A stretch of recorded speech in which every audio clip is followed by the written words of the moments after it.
இந்திய அரசியலமைப்பு சட்டம். நாமெல்லாம் மிக பெருமையோடு சொல்லிக் கொள்கிறோம், எங்கள் நாடு பன்முகத்தன்மை கொண்ட நாடு, எல்லோரும் ஓர் குலம், எல்லோரும் ஓரினம்.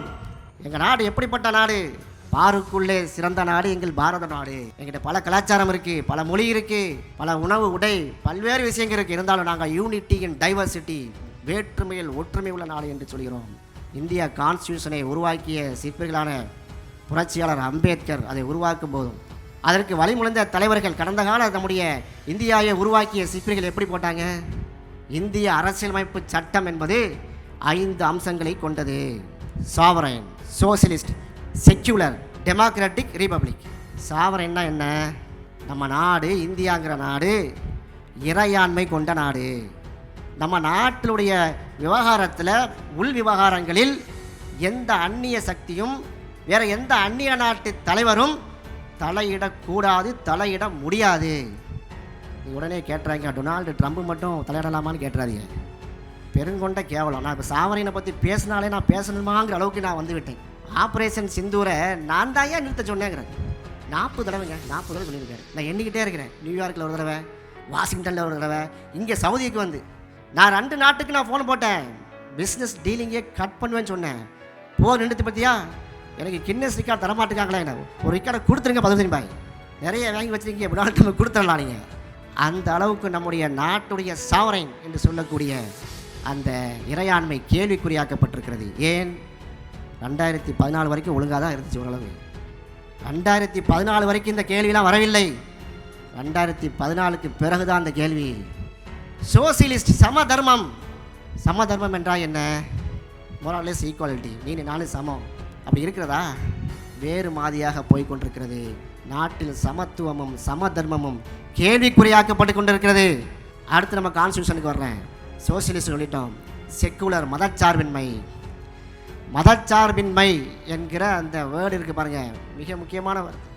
பாகிஸ்தான் பிரிந்து போன பிறகு முஸ்லீம்களுக்கெல்லாம் தனிநாடு போங்க இன்னும் விரட்டி விட்டாங்க. ஆனால் இங்கே இருந்த தலைவர்கள் என்ன சொன்னாங்க? பாகிஸ்தான் பிரிஞ்சு போனால் நமக்கு என்ன வந்துட்டு, நம்ம நாடு செக்குலர் ஸ்டேட்டாக தான் இருக்கும், இந்து நாடு முஸ்லீம் நாடுலாம் சொல்ல முடியாதுங்க, மதச்சார்பற்ற நாடாகத்தான் இருக்கும் என்பதாகத்தான் நம்ம கான்ஸ்டியூஷன் வரையப்பட்டிருக்கு. டிசம்பர் 2023 வாரணாசியில் இதை டிஸ்கஸ் பண்ணுறாங்க. யார் தெரியுமா? தரம் சன்சாத் சுவாமிகள். யார்? தரம் சன்சாத் சுவாமிகள் வந்து மாநாடு போட்டு செக்குலர் இந்த கான்ஸ்டியூஷன் ஆஃப் இந்தியாவை எதிர்த்து பேசுகிறாங்க, லைவில் பேசுகிறாங்க. நான் தரம் சன்சாத் சுவாமின்னு சொன்னோடனே நீங்கள் பயந்துடாதீங்க, தமிழில் சொன்னால் அசிங்கமாக இருக்கும். புனிதமான மேடை இது வேணா இப்படி சொல்கிறேன். ட்ரெஸ் இல்லாமல் இருக்கக்கூடியவனும் போங்க, ட்ரெஸ் இல்லாமல் இருக்கக்கூடிய இப்போ தரம் சன்சாத் சுவாமிகள் என்ன சொல்கிறாங்க? 2024 மெஜாரிட்டியாக வந்து என்ன செய்வோம்? பாஜக ஆட்சியை பிடிக்கும். இந்தியா இனி செக்குலர் நாடு கிடையாது, இந்தியா செக்குலர் ஸ்டேட் கிடையாது, இந்தியாவில் இந்து ராஷ்டிரம் அமைப்போம்.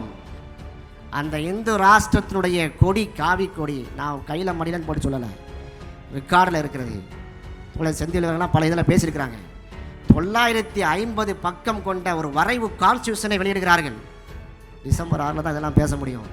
புரட்சியாளர் அம்பேத்கருடைய மரண அன்னைக்கு இந்த ஜெயந்தியில் தான் இதை பேச முடியும், பேச வேண்டும்.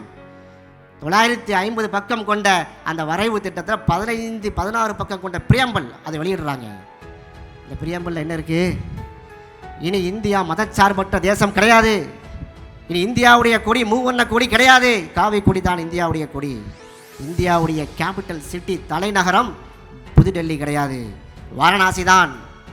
முத்தாய்ப்பா சொல்கிறாங்க, 2024க்கு பிறகு நாங்கள் மெஜாரிட்டியை ஆட்சி அமைத்த உடனேவே முஸ்லீம்களுக்கு ஓட்டுரிமை கிடையாது என்று அவ்வளவு தெளிவான பிரகடனம். நான் என்ன கேட்கிறேன்? நாட்டில் சமத்துவம் சமதர்மம் கொண்ட ஆட்சி இருந்தால் என்ன செய்திருக்க வேண்டும்?